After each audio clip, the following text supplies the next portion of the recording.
Good morning, guys, and welcome to the Faceless Youtuber Podcast. This isn't any fancy podcast with bells and whistles and music and ads and cuts in the middle. It is really just a raw, authentic podcast to document my journey where I'm going into experiment mode on a few different entrepreneurial activities that I want to track. And I'm hoping that by me sharing this journey, it may help you also see what is or isn't possible in 2024. So my first question is really, is it even worth starting a YouTube channel in 2024? Are podcasts still a lucrative way to be able to make money online? And can you really hit that TikTok number to be able to get into the creator program and earn some money in the way that lots of so-called gurus are teaching online? Can you still make money self-publishing on Amazon, and how easy or hard is it? I'm literally giving all of these a go because I'm at a crossroads where I've been dabbling in sort of a side hustle over the last 8 to 9 years or so. I've been trying to make something online work while still working full-time job, juggling kids and dealing with chronic fatigue, which means it really puts a damper in your energy and your consistency, where you'll be in a great flow, great energy, and you'll be creating for 3 or 4 days and producing lots of content, and then your energy just disappears one day because fatigue has a funny way of just creeping up on you like that. And so you then have to just prioritize the bare minimum priorities, which when you have kids is basically the kids. And one of the things that lots of YouTubers and people who run courses on how to make money online tell you is that consistency is key. So I've started a podcast previously to quite a high production quality, and I created 50 episodes, and then it was really tough to maintain that level of quality in production, which is why I've decided that with this podcast, I need to remove any barriers I have to consistency. So that means no fancy equipment, not having to set up in with fancy lighting so that I can also record it as a video to double it up on YouTube, having to have guests on the podcast so that I'm relying on their time and their input and doing some prep beforehand to research them and the questions that I want to ask on the show, and not having to be facing the camera mainly, because when you have fatigue, sometimes it's even hard to drag yourself out of bed. Like today I'm recording this before I even brush my teeth. I have sent my kids off to school, and lucky enough that my husband was around today to be able to drop them, but then I've literally just crashed back into the bed. But I'd set a goal that I would record this first episode today, and so I decided to just pick up my phone and record on there. And this means that it will be hopefully a lot easier for me to keep up with the consistency that's needed to really make it work. It's not for not wanting to, it's not for being lazy, it's because health conditions really do have a way of sometimes stopping you, no matter how much will you have in the world. And so for anyone that's listening and anyone that's been trying to make a passive income or make some extra income so that you can provide the opportunities that you want for your family, I hope that this will be motivation, that it doesn't all have to be bells and whistles, and at the quality that people who have been doing it for a while or have a huge team are keeping to. I think we sometimes fall into the trap of thinking that's what we have to do to be successful, but actually we just really need to be authentic and we need to be consistent. And so that's what I'm aiming to do. So what are my experiments and what have I been sort of setting up? So the things that I want to really work out is, can you still make money on YouTube in 2024? And how often do you have to post? What can you post about, and what sort of leverages can you do in terms of automation to try and help you streamline that process and create more content, so that you can compete with everyone that's already out there. And so I'm testing an AI created content on a YouTube channel, and I'm not going to I want to see how it does organically so that I can share the results with you. So I'm not sharing what the channel name is or what space it's in or anything like that. But I'm doing one channel where I'm using in video to create text to videos using AI based on scripts that I have written with the help of ChatGPT, but I have modified them quite a bit and fact checked them to make sure that they're accurate. And then also creating another YouTube channel where I am creating the content myself, and that is using Canva to sort of create animated videos. So again, it is a faceless YouTube channel. I'm not being on camera, but that one I am committing to posting less often than the AI generated one, because with AI generated content I can create a lot more content quicker, which means I can then schedule it and I can commit to doing one video a day. With the Canva one, I'm committing to one video a week. And then this podcast recording will go as a podcast, but will also become a YouTube channel as well of its own. So there's 3 YouTube channels there that I'm giving a go to different formats, different spaces, to see how they might grow organically. And then a podcast, as I've mentioned, that we'll see how that grows, because my previous podcast was making some very good wins over time. I think the highest earning month I had was £25. But I was quite proud of that, given how new it was, and I wasn't doing that much marketing. I was sharing in groups that I was in, but not really doing much marketing, and the downloads were growing quite steadily. So if I could have kept up that momentum before I had a sort of another hit of fatigue, then that could have really done well. So I want to see how that might go. And the nice thing about that is there's no specific number of downloads or specific numbers you have to hit before you can monetize. If you're using Spreaker, where you do have to pay a monthly amount to host with them, you can actually monetize almost immediately, which is a really nice thing, because even those little pence coming in is just a motivator and a boost to kind of keep going. So I want to see how that goes this time with this podcast. And then TikTok. There's been all the rage about TikTok quizzes and how these are going viral, and it's a really great way to hit the minimum numbers to get into the beta program for the creator space. And I love Canva. I love creating these quizzes in areas that I'm kind of interested in. And I've taught my kids, who are both 9 and 6, how to create these quizzes as well. And so they are sort of doing them as and when they want to, and we're creating a batch of them between us that I then sort of, when we have enough, I know that we can do a regular schedule of them. I'm not sure we can do 3 a day, because that's quite intensive, but I'm aiming for at least 1 quiz a day, and 2 if we've got enough. So we're going to create a whole batch, and then once we have enough of them, I will start to schedule those and see how that goes, and I'll report back to you on the progress of TikTok quizzes and the virality in that, and how quickly we're able to grow a following in some quite popular spaces that we're targeting. And then Amazon publishing. So I've been dabbling in publishing for the last it's been 10 years since I published my first book, and I've published a variety of books. I've published self-help books in spaces that I'm an expert in. One of my areas of expertise is creating magical learning experiences. That's both in the classroom and also in life, especially for kids, and always looking at sort of skills that they can pick up in everyday life, everyday activities that can help them become future ready. I've also created workbooks for kids. So whatever I create for my kids, I always create my own learning resources for my children, and then I sort of publish those to help other kids and other families that might want to make use of those as well. And I cover things like decision making and nutrition and time management and things like that. So critical thinking, skills which are going to serve them lifelong, which really aren't focused on enough in schools. And recently I've also been publishing some 11 plus workbooks, because I have over 20 years experience tutoring in that space and helping kids in that area.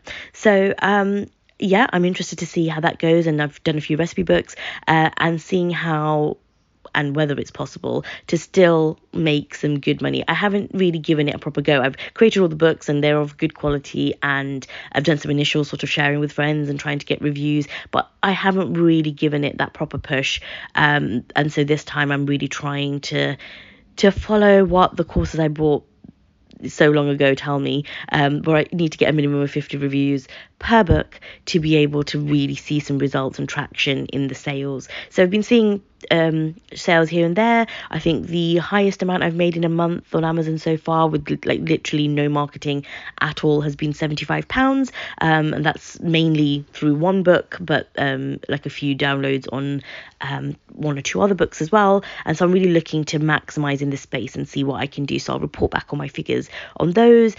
Also maybe looking into getting some help on Amazon ads or learning it myself if I can get the time, to see how I might leverage that, because I've actually never run ads to any of the books that I've published either.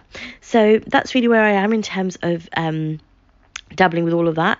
And then the idea is that if and when the channels grow, you can start doing some affiliate marketing on those to then also increase revenue as well. And these really are experiments for my curiosity and for myself, and I want to be able to then teach these skills to my kids. But really, it is about kind of how we make our own income and how we empower ourselves to be able to do the things that we want in the world, to be able to bring more of what we want into the world. And the way that we can vote is with our money. And so if we are not earning enough money, our votes don't go as far or can't count as far or don't have enough leverage. And so really what I'm trying to do is I want to see better education standards for our kids. I want them to have more future-ready education. The school system is outdated, and it's not about pointing fingers or blaming or saying this is not good enough, but it's saying, how do we make it better? And, you know, everyone's saying AI is the way to revolutionize education. And how do you revolutionize something which has been broken for so long and humans have not been able to fix? AI can only create more of what is already there. It can create it more at scale. It can help you do it faster. But it's not actually going to change the way we educate unless we do that first. And so for me to be able to do the projects I want to do in the education space and bring more of this sort of open-minded growth mindset and entrepreneurial education to children and young people, I need to be able to have the backing to do so. And that really is my motivation for doing all these experiments. So it's to be able to earn that money to do that, but also be able to teach other people how to do that for themselves at a young age, so that you're not getting to sort of 10 years into a career at a desk job completely burnt out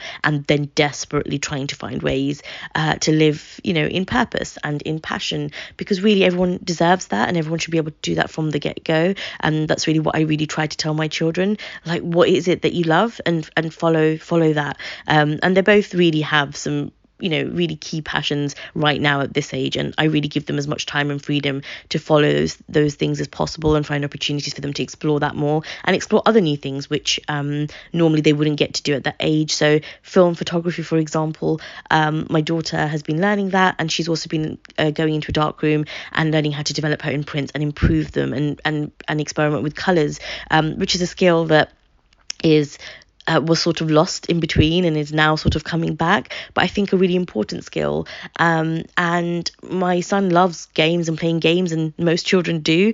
And why not use that to kind of think about design and strategy? And he creates his own little animations on Canva at the age of 6, so that he's thinking about design of characters, design of stories, design of worlds, design of progression in terms of levels and making things more challenging. He's thinking more strategically about who this will appeal to and how to make it more inclusive. So I always say to him, if you have a character that you think might appeal to boys, what character could you include in your world that would also appeal to girls, or appeal to trans, or appeal to a wider range of ethnic minorities, and thinking about all the names that you use for your characters and things like that. So we just use the natural passions that children have and find ways to really instill learning through their passions. It's not about saying, oh, you need to spend more time with this textbook or learning your times tables. Right, we need to learn times tables, but what do you really enjoy? You love Minecraft. How do we use Minecraft to help you learn your times tables? Right, we're going to create groups of different characters that you need to go find. You need to find 4 groups of 3 of these characters. How many did you collect? 12. So 4 times 3 is 12. And it's really about just using the mediums that speak to them and kind of spark that curiosity and that love for learning. Because what we're not trying to impart we're not just trying to impart knowledge. We want to impart a lifelong passion for learning and a love for learning, being able to adapt, being able to pick up new things and say, I'm going to give that a go. It doesn't matter if I make a mistake. I can do it because I have a safe environment to fail. And if I fail, it just means that I'm going to learn a lot, and then I'm going to be able to apply myself to something again. And it's about never giving up.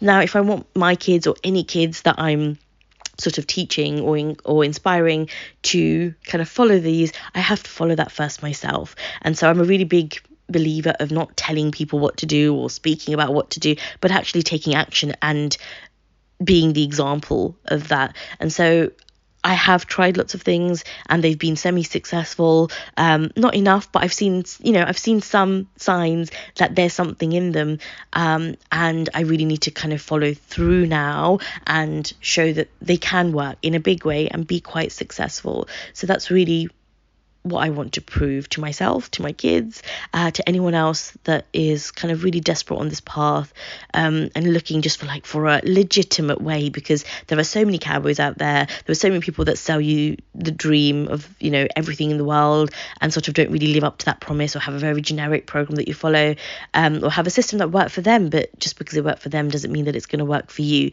So we all need to find our own way and path of doing things. We all have different sort of socio-economical situations, and we come from different backgrounds and mindsets that we have to break through. So their challenges may be very different to your challenges. Your financial situation and security may be very different to their financial situation and security when they started.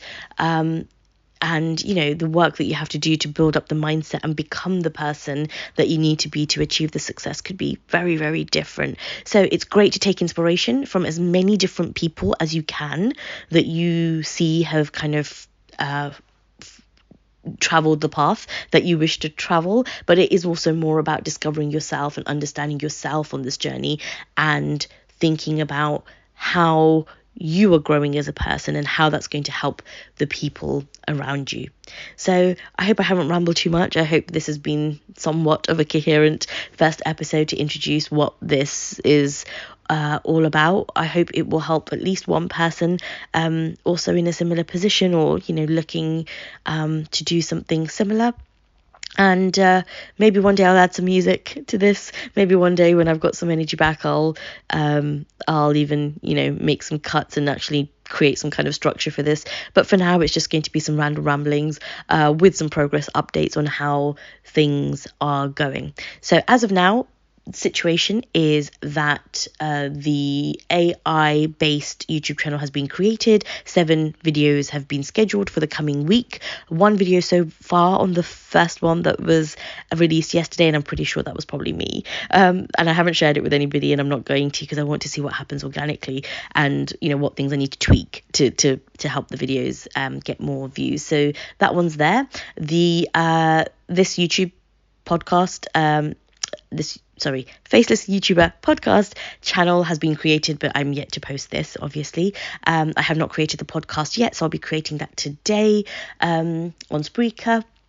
And then the TikTok channel has been created. 4 videos have been posted, and we actually started this like a month ago, and then we've had a bit of a break, and I kind of realized we want to be consistent, so we need to create a bank of videos before we then start again and carry on.